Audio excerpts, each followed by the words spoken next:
Radio Kantipur, radio राष्ट्र।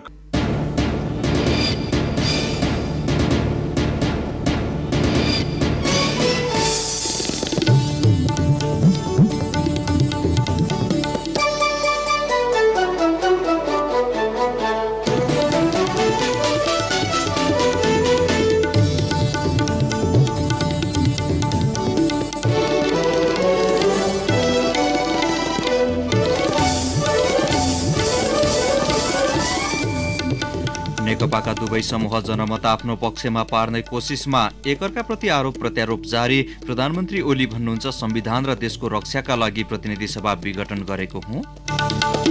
सरकारी अनुगमन प्रभावकारी नहुँदा दैनिक उपभोग्य वस्तुको मूल्य आकाशियो।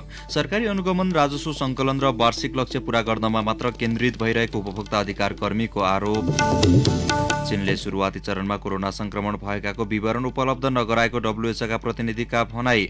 नयाँ स्वरूपको कोरोना पुष्टि भएपछि अस्ट्रेलियाको भिक्टोरियामा 5 दिनका लागि लकडाउन घोषणा। र टाइगर कप आमन्त्रित राष्ट्रिय क्लब भलिबल च्याम्पियनसिप अन्तर्गत पुरुषतर्फको उपाधि गण्डकी प्रदेशलाई, महिलातर्फ पुलिस क्लब च्याम्पियन। नमस्कार, कान्तिपुर डायरीका साथमा साथी रमेश र म बासु। समाचार अब विस्तारमा। सरकारले प्रतिनिधि सभा विघटन गरी निर्वाचनको मिति घोषणा गरेसँगै दुई धारमा विभाजित नेकपाका दुवै पक्ष जनमत आफ्नो पक्षमा पार्ने कोसिसमा जुटेका छन्। कोरोना संक्रमण लगायत कारण देखाउँदै लामो समयदेखि सिंहदरबार समेत नगएका प्रधानमन्त्री केपी शर्मा ओली राजधानी सहित मुफस्सलका धेरै कार्यक्रममा सहभागी भइसक्नु भएको छ। उहाँले आज पनि बुटवलमा आयोजित सभालाई सम्बोधन गर्दै आफूलाई पार्टीभित्रबाट काम गर्न नदिएको दावी गर्नुभयो। अर्का समूहका अध्यक्ष पुष्पकमल दाहालले भने ओलीमा व्यक्तिवादी चरित्र हावी भएको आरोप लगाउँदै आउनु भएको छ। जनयुद्ध दिवसको अवसरमा राजधानी लगायत विभिन्न स्थानमा आज भएका कार्यक्रमलाई सम्बोधन गरेका दाहालले ओलीमा निरङ्कुशता हावी भएको आरोप लगाउनुभयो। बुटवलमा आयोजित कार्यक्रममा प्रधानमन्त्री समेत रहेका ओलीले प्रतिनिधि सभा विघटन संविधान सम्मत रहेको दावी गर्नुभयो। ओलीले बहुमत प्राप्त प्रधानमन्त्रीले संविधान र देशको रक्षाका लागि प्रतिनिधि सभा विघटन गर्ने अधिकार रहेकाले यसलाई असंवैधानिक कदम भन्नु कुतर्क रहेको बताउनुभयो। देशमा पुनः द्वन्द्व बढ्ने खतरा बढेको, प्रतिनिधि सभामा मोलमोलाई सुरु भएको, लेनदेनको राजनीति बढ्न थालेपछि विघटन गर्नुको विकल्प नभएको उहाँको भनाइ थियो। संविधान विपरीत विघटन गर्यो प्रतिनिधि सभा भन्ने कुरा भएको छ। संविधान विपरीत होइन, बिल्कुल संविधान सम्मत ढंगले मैले धेरै ठाउँमा भन्ने गरेको छु। संविधान सम्मत ढंगले विघटन भएको छ। काम गर्न नदिने, अस्थिरतातर्फ लाने, लोकतान्त्रिक प्रणाली र प्रक्रिया चल्न नदिने, अलोकतान्त्रिक अस्वस्थ प्रक्रियातर्फ देशलाई धकेल्ने ती प्रयासहरू जब आफ्नै भित्रबाट हुन थाले, मैले बहुमतको प्रधानमन्त्रीको हिसाबले मैले संसद विघटन गर्नु पर्यो र त्यो संविधान सम्मत छ। प्रधानमन्त्री ओलीले प्रतिनिधि सभा पुनर्स्थापना गराउन न्याय प्रणालीमाथि हस्तक्षेप गर्ने अधिकार कसैको नभएको बताउनुभयो। उहाँले निर्वाचन आयोगले तोकेको समयमा निर्वाचन हुने भन्दै कार्यकर्तालाई चुनावमा लाग्न आग्रह गर्नुभयो। यदि संसद पुनर्स्थापना हुने हो भने कुनै पार्टीको बहुमत रहन्छ, नरहेपछि अनि किनबेच सुरु हुने, अनि मोलतोल सुरु हुने, अनुचित समीकरण सुरु हुने, बाँकी 1.5 वर्षमा लोकतन्त्रको हुर्बत लिने काम हुन्छ। त्यसकारण अब अल्मलिने कुरा होइन, सोझै जनतामा जनादेशका लागि जानुपर्छ। प्रधानमन्त्री ओलीले भागरथी भट्ट र निर्मला पन्त हत्याकाण्डका दोषी चाँडै पक्राउ पर्ने दावी गर्नुभयो। यसैबीच जनयुद्ध दिवसको अवसरमा काठमाडौँमा आयोजित कार्यक्रममा नेकपा दाहाल नेपाल समूहका अध्यक्ष पुष्पकमल दाहालले अर्को क्रान्तिको सुरुवात भएको बताउनुभयो। संविधानको रक्षा र प्रतिगमनका विरुद्धमा युगले रुचाएको आन्दोलनको सुरु भइसकेको उहाँले दावी गर्नुभयो। अध्यक्ष दाहालले हजारौं शहीदको बलिदानीले लेखिएको संविधान नै धरापमा पर्ने संशय पैदा भएको बताउनुभयो। हामी फेरि क्रान्तिका निम्ति फेरि अर्को तयारीमा छौँ, तर पहिलाको जस्तो होइन, अहिलेको जस्तो। आजको परिस्थिति अनुकूल, आजको अर्थतन्त्र, आजको राजनीति, आजको संस्कृति, आजको मनोविज्ञान, आजको विज्ञान, आजको प्रविधिलाई विचार गरेर अनि क्रान्तिको नयाँ मोडेल हामी आफैले टोप खन्दै हिँड्नुपर्छ। कसैले राजमार्ग हामीलाई बनाइदिएको छैन। अध्यक्ष दाहालले उपलब्धिहरूलाई संस्थागत गर्न सबै एकजुट हुनुको विकल्प नभएको दावी गर्नुभयो। यसैबीच आज 26औं जनयुद्ध दिवस शहीदको स्मृतिमा विभिन्न कार्यक्रम गरी मनाइएको छ। गणतन्त्र र जनवादी सत्ताको नारा सहित विक्रमसम्म 2052 साल फागुन 1 गते माओवादीले जनयुद्ध सुरु गरेको थियो। 10 वर्ष लामो जनयुद्ध र 2062-63 सालको जनआन्दोलनको जगमा माओवादी शान्ति प्रक्रियामा आएको थियो। 2063 साल मक्सिर 5 गते विस्तृत शान्ति सम्झौता भएसँगै माओवादी प्रतिस्पर्धात्मक राजनीतिको हिस्सा हुँदै मुलुकको निर्णायक शक्तिको रूपमा उदाएको थियो। जनयुद्ध सुरु गरेको दिनको सम्झनामा माओवादीले हरेक वर्ष फागुन 1 गते जनयुद्ध दिवस मनाउने गरेको छ। कान्तिपुर डायरीमा अब कान्तिपुर सविस्तार। कान्तिपुर सविस्तार। दैनिक उपभोग्य वस्तुको अस्वाभाविक मूल्य वृद्धि र कालोबजारी भए हस्तक्षेप गर्ने दायित्व वाणिज्य आपूर्ति तथा उपभोक्ता संरक्षण विभागको हो। राजनैतिक घटनाक्रमसँगै पछिल्लो समय बजार भाउ आकासिन थालेको छ, तर बजार हस्तक्षेपको मुख्य जिम्मेवारी पाएको विभाग भने अनुगमनबाटै पछि हट्न खोजेको छ। सरकारी अनुगमन प्रभावकारी नहुँदा बजारमा दैनिक उपभोग्य वस्तुको मूल्य आकासिएको छ, जसको प्रत्यक्ष असर उपभोक्ताले झेल्नु परेको छ।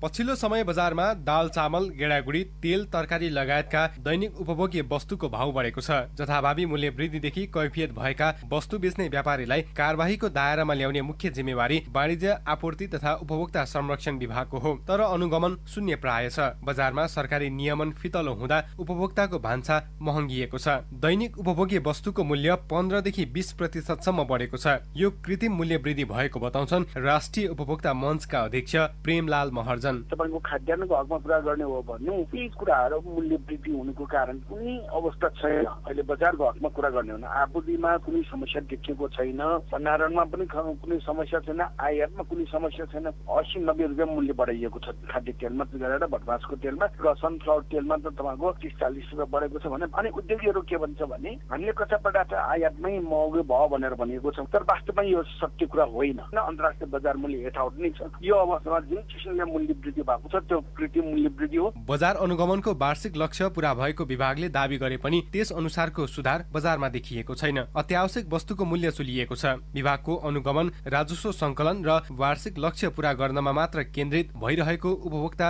अधिकार कर्मीहरूको आरोप छ। उपभोक्ता अधिकार अनुसन्धान मञ्चका अध्यक्ष माधव तिमेल सिन्हा वाणिज्य आपूर्ति उपभोक्ता संरक्षण विभाग जुन हिसाबमा उपभोक्ताप्रति जिम्मेवार गर्नुपर्ने थियो उसले सबै निकायसँग समन्वय गर्नुपर्ने थियो। बजारमा आपूर्ति माग मूल्य गुणस्तर र नापतोलका विषयमा जसरी अन्तर निकाय समन्वय गर्नुपर्ने थियो ती निकायबीच आपसी समन्वय पनि नगर्दाखेरि र विशेष गरी विगत लामो समयबाट उठेको मूल्य गुणस्तर र नापतोलको नियमन र अनुगमन गर्नको निमित्त जुन किसिमको सशक्त रूपमा त्यो निकायको उपस्थित हुनुपर्ने थियो। आजको दिनमा पनि त्यो निकाय के भयो त कर्मकाण्डी रूपमा त्यो निकाय औपचारिकता पूरा गर्नको निमित्त वार्षिक लक्ष्य पूरा गर्नको निमित्त मात्रै चल्ने भएको अवस्था छ। कर्मचारीले अनुगमन बापतको भत्ता कटौती भएकाले परिणाममुखी अनुगमनमा अनिच्छा देखाएका छन्। त्यसको प्रत्यक्ष असर उपभोक्तालाई परेको छ, तर विभाग भने यो कुरा मान्न तयार छैन। विभागले अनुगमनको जिम्मेवारीमा आफू नचुकेको दावी गर्दै आएको छ। विभागले मासिक औसतमा 200 वटा पसल तथा फर्ममा अनुगमन गरी कैफियत फेला परेका व्यापारीलाई कारबाही गरिरहेको तथ्याङ्क देखाएर पन्छिँदै आएको छ। विभागका निर्देशक शिवराज सेडाई अहिले यति बेला हामी खाद्यान्न र निर्माण सामग्रीहरूमा केन्द्रित छौँ र गुनासो अरू कुराहरू पनि आइरहेको छ।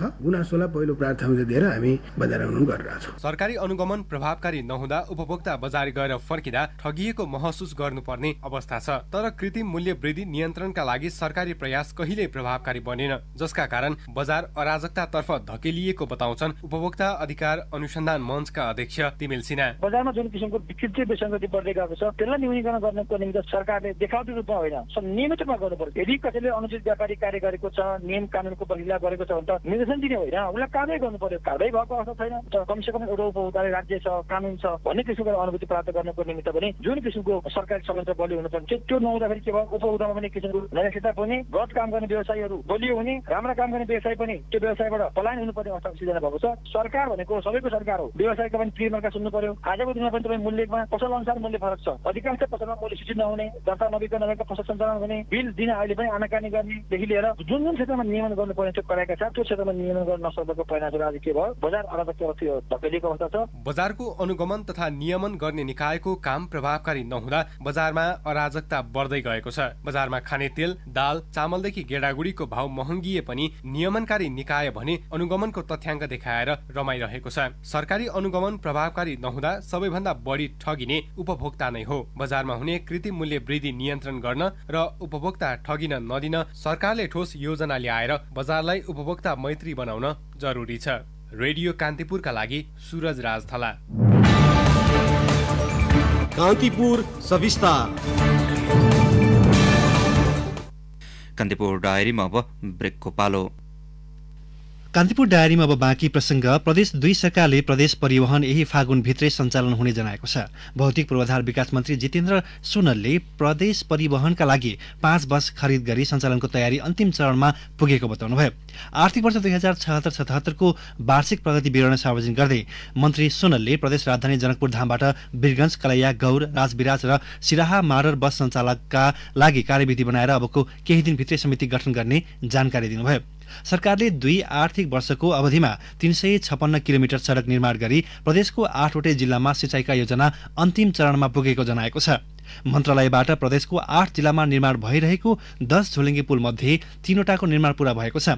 जनता आवास अन्तर्गत सम्झौता भएका 4559 मध्ये 2101 वटा घर हस्तान्तरण भएको मन्त्री सोनलले बताउनुभयो। सिँचाइका लागि मन्त्रालयबाट 93 वटा हेडवर्क्स, 240 डिप टुवेल, 33 वटा पावर ड्रिल, 32 वटा खानेपानी योजना, 26 मर्दशाला निर्माण, 9 वटा दलित छात्रावास निर्माण र 8 वटा ज्येष्ठ नागरिक आवास निर्माण कार्य अन्तिम चरणमा पुगेको उहाँले जानकारी दिनुभयो।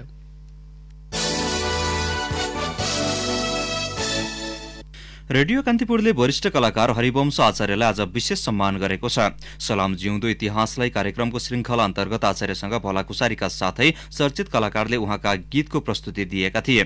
नेपाली कला क्षेत्रका अग्रणी व्यक्तित्व आचार्य नेपाली चलचित्र, हास्य विधा, गायन तथा लेखन सबैतिर उत्तिकै सफल हुनुहुन्छ।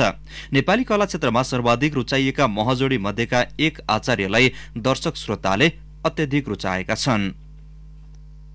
बजारमा चलेका फेसन अनुसार आफूलाई ढाल्न सकिएन भने पछि परिन्छ भन्ने मान्यता राख्ने कलाकार हुन् हरिवंश आचार्य। आफूमा भएको क्षमता प्रयोग गर्न जानेमा सफल होइन्छ भन्ने उदाहरण हुन् उनी। अभिनेता, गायक, गीतकार, सामाजिक अभियन्ता, लेखक, कवि, संगीतकारको छवि बनाइसकेका उनी अझै पनि पूर्ण नभएको बताउँछन्। म यो सबै क्षेत्रको विद्यार्थी मात्रै हुँ। के होइन भन्दाखेरि म जान्ने होइन हैन। यो यस्तो पीडा हुन्छ कि अब आज एउटा चिज राम्रो भयो, अब भोलि त्यो चिज त्यस्तै चिज होला कि नहोला।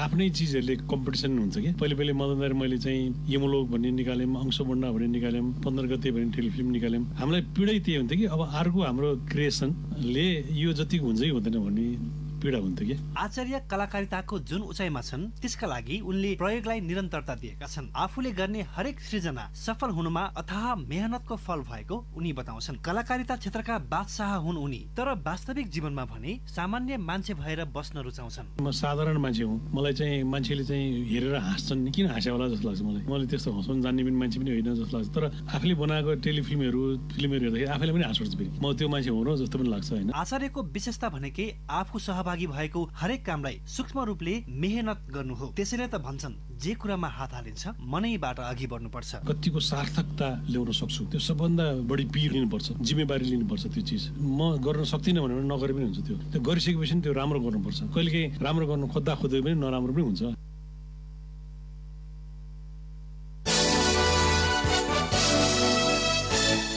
नेपालमा पछिल्लो 24 घण्टामा थप 57 जना कोरोना भाइरसको संक्रमण पुष्टि भएको छ। स्वास्थ्य तथा जनसङ्ख्या मन्त्रालयका अनुसार 1900 पीसीआर परीक्षण गर्दा 30 पुरुष र 27 महिला गरी 57 जनामा संक्रमण देखिएको हो। यो सँगै नेपालमा कोरोना संक्रमितको कुल संख्या 2,72,614 पुगेको छ। काठमाडौँ उपत्यकामा 31 जना संक्रमित थपिएका छन्, जसमध्ये काठमाडौँमा 24, ललितपुरमा 6 र भक्तपुरमा 1 जना संक्रमित थपिएको मन्त्रालयले जनाएको छ। मन्त्रालयका अनुसार पछिल्लो 24 घण्टामा 133 जनामा कोरोना संक्रमण मुक्त भएका छन्। यो सँगै मुलुकमा संक्रमण मुक्त हुनेको संख्या 2,68,929 पुगेको छ। देशभर सक्रिय संक्रमितको संख्या 1,631 जना रहेको मन्त्रालयले जनाएको छ।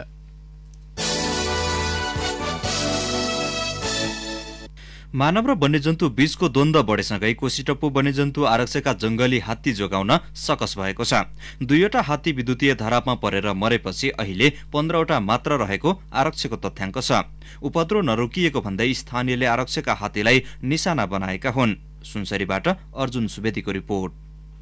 धेर बाली खान्छ रे, गहुँ पनि खान्छ, धान पनि खाएछ। म के गर्ने यहाँ? यसो सरकारले हाम्रो यहाँको जग्गा पनि दिइहाल्नु। 1 दशकदेखि हात्तीबाट पीडित हुँदै आएका सुनसरीको कोशी गाउँपालिकाका स्थानीय हबिब मिया आक्रोश पोख्दै हात्तीले बस्तीमा प्रवेश गरी मानवीय र भौतिक क्षति गरेको भन्दै कोसीटप्पु वन्यजन्तु आरक्ष विरुद्ध स्थानीय संघर्ष समिति नै गठन गरेर आन्दोलित छन्। आरक्ष आसपासका कतिपय स्थानमा जंगली हात्तीका विरुद्ध स्थानीयले जथाभावी विद्युतीय धराप थाप्दा हात्ती संरक्षण गर्न ठूलो चुनौती खडा भएको कोशी टप्पु वन्यजन्तु आरक्षका संरक्षण अधिकृत अशोक राम बताउँछन्। मान्छेले के गर्यो भन्दाखेरि आफ्नो बाढी खेरहरूलाई करेन्ट पनि लगाए, हात्ती आउँछ भने थाहा पाइकन करेन्ट पनि लगाए र अर्को हाम्रो आवश्यकताले हामीले यो 33 केबी लाइनहरू, विद्युतको ट्रान्समिसन लाइनहरू जडान गर्यौँ, जसले गर्दा त्यसमा पनि र त्यो होचो भयो। त्यो होचो भएको कारणले गर्दा पनि हात्ती चाहिँ त्यसमा छुने र 2-3वटा घटना चाहिँ यहाँ करेन्ट लागेर मरेको, जुन लास्ट इयर भर्खरै 70मा 2टा घटना भयो त्यस्तो छ। र त्यस्तै झापा जिल्लामा पनि केही करेन्ट लागेको घटनाहरू 6-7वटा हात्तीहरू नै करेन्ट लगाएर मारियो। 1.5 महिनाको अवधिमा हात्तीको आक्रमणबाट 2 जनाको मृत्यु भएपछि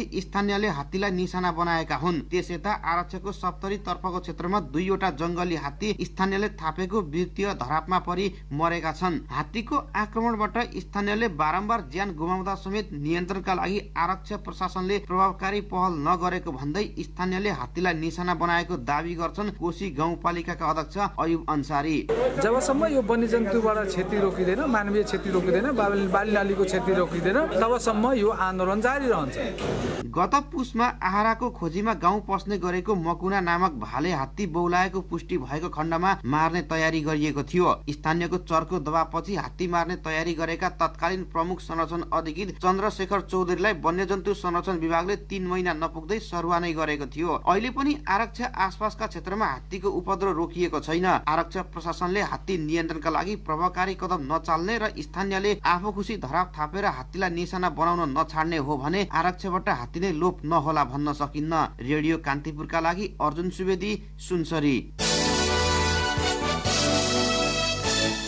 अब केही समाचार संक्षेपमा। हुम्लाको सर्के गाड गाउँपालिका 8 रादेव स्थित अंशुवर्मा आधारभूत विद्यालयका विद्यार्थी खोलाको दूषित पानी पिउन बाध्य छन्।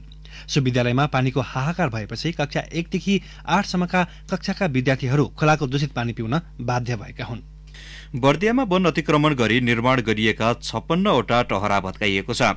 जिल्ला वन कार्यालय अन्तर्गत ठाकुरबाबा नगरपालिका 3 नेउलापुर स्थित वन अतिक्रमण गरी सुकुम्बासीका नाममा बनाइएका 56वटा अस्थायी टहरा भत्काइएको हो। दार्चुलाको अपी हिमाल गाउँपालिका 6 स्थित मज्जेमा निर्माणाधीन नहरको पर्खाल भत्किँदा 2 जना कामदारको मृत्यु भएको छ। निर्माणाधीन मज्जे खोला लघु जलविद्युत आयोजनाको नहरको पर्खाल भत्किँदा अपी हिमाल गाउँपालिका 6 मज्जेकी अन्दाजे 40 वर्षीय गोमती धामी र मार्मा गाउँपालिका 1 पाकोका 45 वर्षीय बलदेव महराको मृत्यु भएको हो।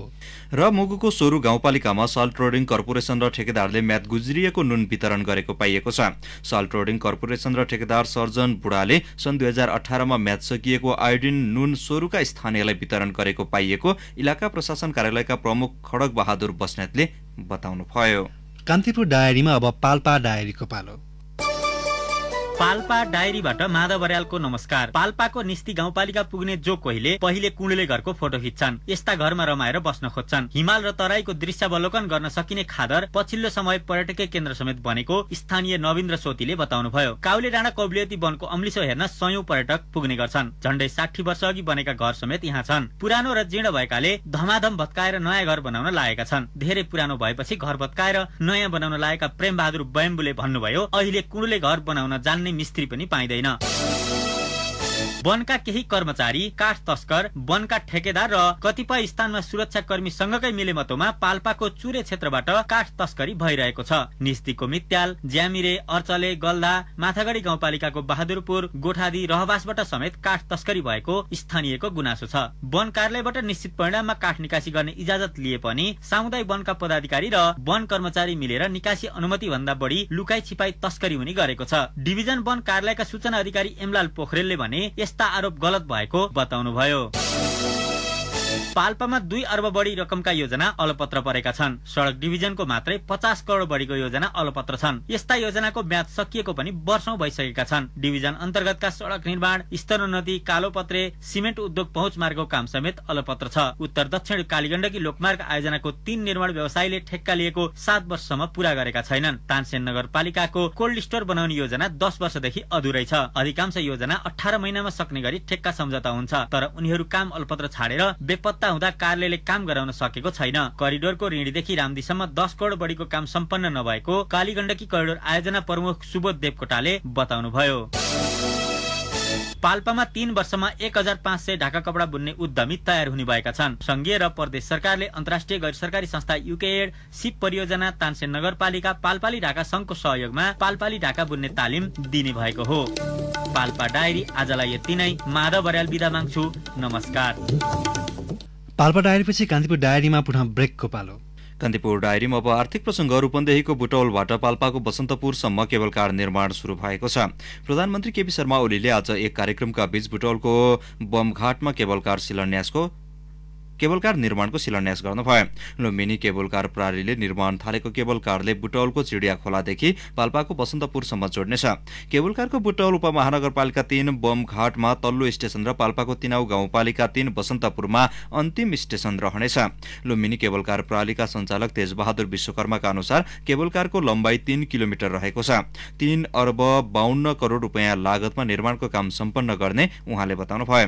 यसैबीच सरकारले लुम्बिनी केबल कार प्रणालीलाई बुटौलदेखि बसन्तपुरसम्मको 3 किलोमिटरको बीचमा पर्ने वन क्षेत्र उपयोग गर्न पाउने गरी स्वीकृति दिएको छ। संघीय मन्त्री परिषदको बैठकले रूपन्देही पाल्पा अन्तर्गत सो क्षेत्रमा पर्ने 6.27 हेक्टर वन क्षेत्रमा 25 वर्षसम्मका लागि भोगाधिकार गर्न स्वीकृति दिएपछि केबल कार निर्माणको बाटो खुलेको हो। कान्तिपुर डायरीमा अब अन्तर्राष्ट्रिय प्रसङ्ग। कोरोना भाइरसको उत्पत्तिबारे अनुसन्धानका लागि चीनको वुहान गएको विश्व स्वास्थ्य संगठन WHOका प्रतिनिधिले सुरुवाती चरणमा संक्रमण भएकाको विवरण नपाएको गुनासो गरेका छन्। सन् 2019 को अन्त्यमा संक्रमित भएका 174 जनाको विवरण अनुसन्धानका लागि महत्वपूर्ण भए पनि चीनले उपलब्ध नगराएको WHOका प्रतिनिधि एवं अस्ट्रेलियाका संक्रमण रोग विशेषज्ञ डोमिनिक डयरले बताउनु भएको रोयटर्सले जनाएको छ। 174 जना मध्ये आधामा समुद्री खाद्यान्न बिक्री गरिने बजारबाट संक्रमण भएको संक्रमण रोग विशेषज्ञ डयरले बताउनु भएको छ। सो क्षेत्रमा सुरुवाती चरणमा संक्रमण फैलिएको थियो।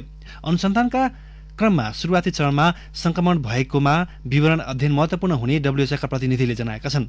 अनुसन्धानमा संलग्न टोलीले हालसम्मको प्रगति विवरण आगामी साता सार्वजनिक गर्ने तयारी गरेको WHOले जनाएको छ।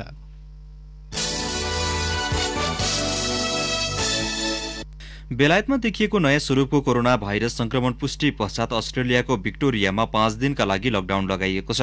हाल सो राज्यमा 20 जनामा कोरोना संक्रमण पुष्टि भएको छ। पछिल्लो 24 घण्टामा 1 जनामा संक्रमण देखिएको छ। विक्टोरिया अस्ट्रेलियामा सबैभन्दा धेरै जनसङ्ख्या हुने राज्यमध्ये दोस्रो स्थानमा पर्दछ। लकडाउनको निर्णयका कारण जनतालाई कठिनाई हुने भए पनि केही समयका लागि धैर्य गर्न विक्टोरियाका प्रमुख डेनियल एन्ड्युले बताउनु भएको रोयटर्सले जनाएको छ। आगामी बुधबारसम्म मेलबर्नमा समेत अन्तर्राष्ट्रिय उडान बन्द गरिएको छ। यद्यपि आज त्यहाँ 100 जना यात्रु उत्रिएका छन्। एयरपोर्टमा 14 जनालाई नयाँ स्वरूपको कोरोना भाइरस संक्रमण देखिएको थियो। त्यस पश्चात उनीहरूको सीधा सम्पर्कमा भेटिएकालाई परीक्षण गर्दा संक्रमण पुष्टि भएको थियो। अब खेल प्रसङ्ग। गण्डकी प्रदेशले टाइगर कप आमन्त्रित राष्ट्रिय क्लब भलिबल च्याम्पियनसिपमा पुरुषतर्फको उपाधि उचालेको छ। पोखरा रङ्गशालामा आज भएको फाइनल खेलमा विभागीय टोली त्रिभुवन आर्मीलाई 3-2 को सेटमा पराजित गर्दै गण्डकीले उपाधि आफ्नो पक्षमा पारेको हो। पहिलो सेट 25-22 ले आफ्नो पक्षमा पारेको गण्डकीले दोस्रो सेट 21-25 ले आर्मीलाई सुम्पियो। तेस्रो सेटमा गण्डकी 32-30 को स्थितिमा पुग्यो। चौथो सेट 25-23 ले आर्मीले आफ्नो पक्षमा पारेपछि खेल बराबरीको अवस्थामा पुग्यो।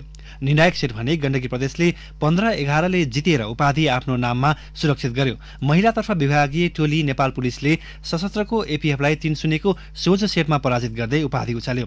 महिला भलिबलमा पुलिसले पहिलोपल्ट उपाधि जितेको हो। प्रतियोगितामा एपीएफ माथि पुलिसले दोहोरो जित निकालेको हो। पहिलो सेट 25-23 ले जितेको पुलिसले दोस्रो सेट 25-22 ले आफ्नो पक्षमा पार्दै अग्रता बनायो। तेस्रो सेट 25-21 ले जितेर पुलिसले उपाधि कब्जा गर्यो। राउन्ड रोबिन लिगका आधारमा खेलाइएको प्रतियोगितामा अङ्कका आधारमा पुरुषतर्फ पुलिस र महिलातर्फ न्यू डायमन्ड एकाडेमी तेस्रो भएका छन्। प्रतियोगितामा पुरुषतर्फ गण्डकीका घनश्याम चौधरी र महिलातर्फ पुलिसकी उषा भण्डारी सर्वोत्कृष्ट खेलाडी घोषित भएका छन्। प्रतियोगिताको विजेता महिला तथा पुरुषले समान 1,50,000 रुपियाँ, उपविजेताले 75,000 रुपियाँ र तृतीयले 35,000 रुपियाँ पुरस्कार प्राप्त गरे। सर्वोत्कृष्ट महिला तथा पुरुष खेलाडीले 20,000 रुपियाँ प्राप्त गरे। साबिक विजेता एपीएफ क्लबले राष्ट्रिय महिला लीग फुटबलमा अपराजित यात्रा कायम राखेको छ। ललितपुरको 7 बाटो स्थित एन्फा कम्प्लेक्सको मैदानमा आज भएको पहिलो खेलमा स्याङ्जाको वालिङ नगरपालिकालाई 6-0 गोल अन्तरले हराउँदै एपीएफले उपाधि यात्रा कायम राखेको हो। एपीएफलाई जित दिलाउन सावित्रा भण्डारीले 5 गोल गर्दा प्रीति राईले 1 गोल गरिन्। जितसँगै एपीएफले 9 खेलबाट 27 अङ्क जोडेको छ। जारी लिगमा एपीएफ अपराजित रहने एक्लो टिम हो। 9 खेलबाट 14 अङ्क जोडेको वालिङ तेस्रो स्थानमा छ। आजै भएको दोस्रो खेलमा विराटनगर महानगरपालिकाले पुनरागमन जित निकालेको छ। विराटनगरले चौदण्डी गढी नगरपालिकामाथि 2-1 गोल अन्तरको जित निकालेको हो। विराटनगरलाई जित दिलाउन पार्वती घलेले 2 गोल गरिन्। चौदण्डीकी मनिता तामाङले 1 गोल फर्काइन्। 10 खेलबाट 13 अङ्क जोडेको विराटनगर लिगको 5औं स्थानमा छ। चौदण्डीको यो लगातार 10औं हार हो। हवस् प्रसङ्गसँगै कान्तिपुर डायरीका आजका सम्पूर्ण बुलेटिन यही सकिन्छ। भोलि बिहान 6:30 बजे नियमित बुलेटिनका साथमा उपस्थित हुने नै छौँ। अहिलेलाई साथी रमेश र म बासु बिदा हुन्छौँ। नमस्कार, शुभरात्रि।